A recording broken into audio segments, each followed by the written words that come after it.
Hi, welcome to Handbrief TV, episode 50. I'm your host, Chris Matthieu, N7ICE.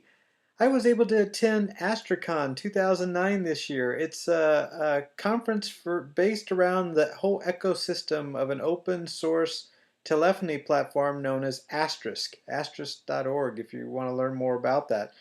Fascinating conference, lots of really cool ideas around VoIP and open technology in the telephony space.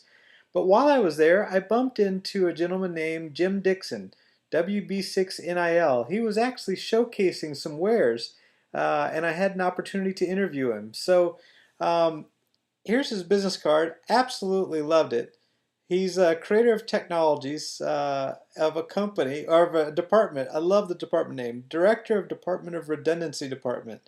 Um, really interesting guy. Really clever. And he's going to tell you about a system he's built called AllStar Link. AllStarLink.org if you want to learn more about it. So without further ado, here he is.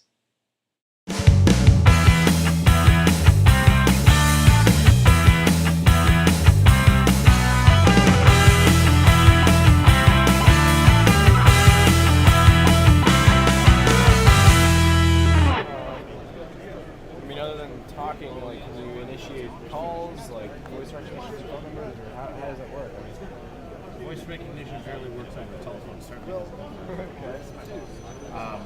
What it does is it allows you to interconnect. Hi, we're at Astricon 2009, and I met up with a fellow ham. Of all folks out here at Astricon, mostly telephony, VoIP folks, meet up with a fellow ham. So, Jim Dixon, what's your call sign? It's WB6NIL, Whiskey Bravo 6 November, India Lima.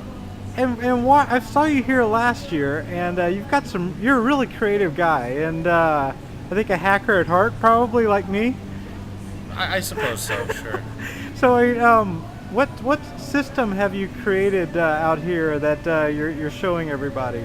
I've created a system that's based upon Asterisk and an application, some other stuff that I've wrote that implements the AllStar Link network.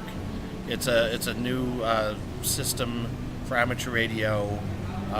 It implements repeater systems and repeater-like systems and allows interconnection between them and remote control, that sort of thing, via voice over IP over the internet. So, I mean, you said a mouthful there. It's really cool technology. So this is like it's not quite, but kind of maybe comparable to Echolink or IRLP, kind of maybe. Well, certainly there are certainly some common concepts there. I mean, indeed, Echolink and IRLP have two sides of a connection, and they're connecting, two sides together, for radio purposes, etc. But what we offer kind of a bigger picture than that. It's not just simply for linking two arbitrary sides together. We basically provide the whole infrastructure. Our system is a repeater or simplex node controller, and linking and everything, including auto patch and remote control, remote bases, all of those things. And probably the main reason that you're able to do that is you have a full stack of a PBX type VoIP platform in between the radios. Would that be a good way to describe it? Well, it's certainly a good platform to implement such a thing on. I mean, it gives us easy ability to do the linking part because of the VoIP. It gives us an easy platform to do things like auto patch because, well, it's a phone switch, and it's not hard to do phone on a phone switch. That's right. And it provides the whole entire Asterisk architecture is well suited for implementing this type of an application. And Astrix, I mean, it's 10 years old. They're celebrating its kind of birthday year right now, and there's so many features and functionality that the platform continues to grow that you're just tapping into, I think, a wide variety of features you can offer at any time.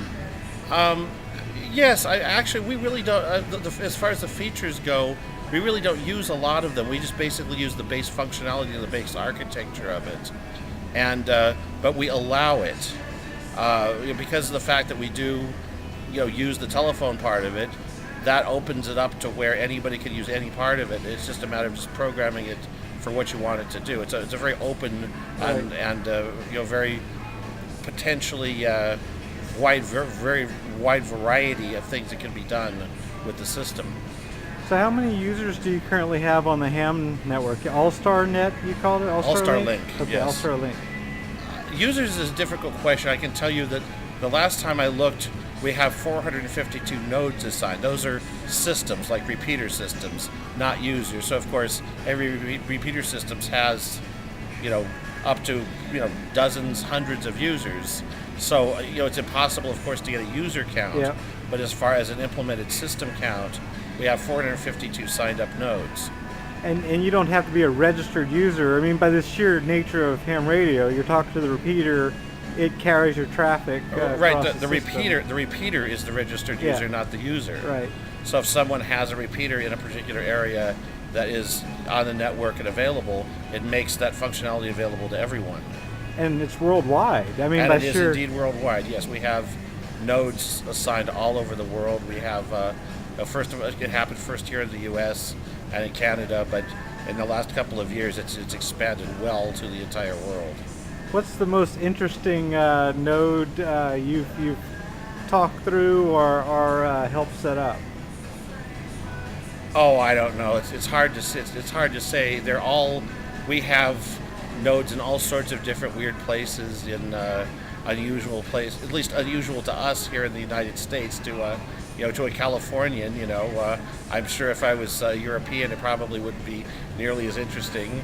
But we've had just a number of them, and just all over the world. It was very, very surprising and very positive.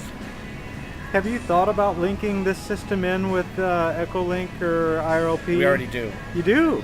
Yeah. We have some full support for both IRLP and Echolink nodes, and it's complete interconnection between them. So how do they link out? Do they just initiate like an assigned Echolink node that's asterisk? Yeah, what we do is as far as an outbound connection, we map a certain section of our node numbers to their node numbers.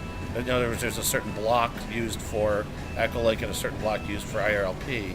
And on an inbound section, our channel drivers occupy a node on their system.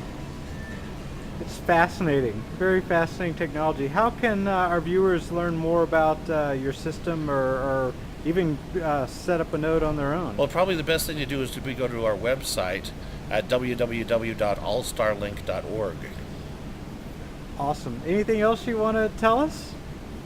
Well, just check it out.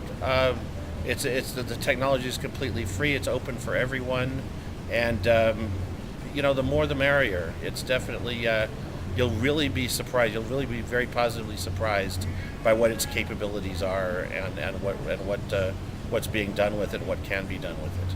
And for Asterisk developers or people familiar with it, the sky's really the limit. What Absolutely. Type of functionality that could get added Absolutely, to this. yes. And do you also have a commercial, are there commercial platforms in existence for this same technology as well? There are people using it commercially. Now, there's nothing that's nothing done the same way. We have an intention in the future to offer a system. It's called pttlink.org for like GMRS systems and businessman systems, and the infrastructure is there, but there really isn't any use at the moment. That will happen in time, I'm sure. But I know for a fact there are commercial customers using this thing for various things, for public safety, for GMRS, for business band. People using it for all sorts of business purposes in other parts of the world. So, I think you sell kits as well, or circuit boards, do-it-yourself kind of kits for radio connectivity, or right? There is the circuit boards that I have available are for interfacing a remote base radio that we commonly use, which is made by Kenwood, and that's just kind of a side thing. We want to know what our model primary. Kenwood. It's a TMG 707. They don't make it anymore, but it's a good radio for that purpose. Cool. But one of the things we do offer is the main interface that we use to between the computer and the radio is based on a USB sound chip, and we do give people the ability to make themselves. They go out and buy like a $6 USB sound card, and with a little bit of little small soldering, you can make a radio interface out of it for that price. A couple of components, $6 sound chip. You don't have to buy anything expensive if you have a little bit of time and a little bit of patience. That's fascinating. You make it sound easy. Well, it is. Very cool. Well, thanks so much for sharing your system and your creativity with us. You're quite welcome. Thank you. Thank you. Well, 73's Jim. Excellent. Well, I hope you enjoyed this interview. I know I sure did. If you're a repeater owner and would like to attach the AllStar Link to your repeater system, contact Jim. Also, if you're a developer that is interested in helping out with his open source movement, I'm sure he'd be flattered. So until next week, 73's.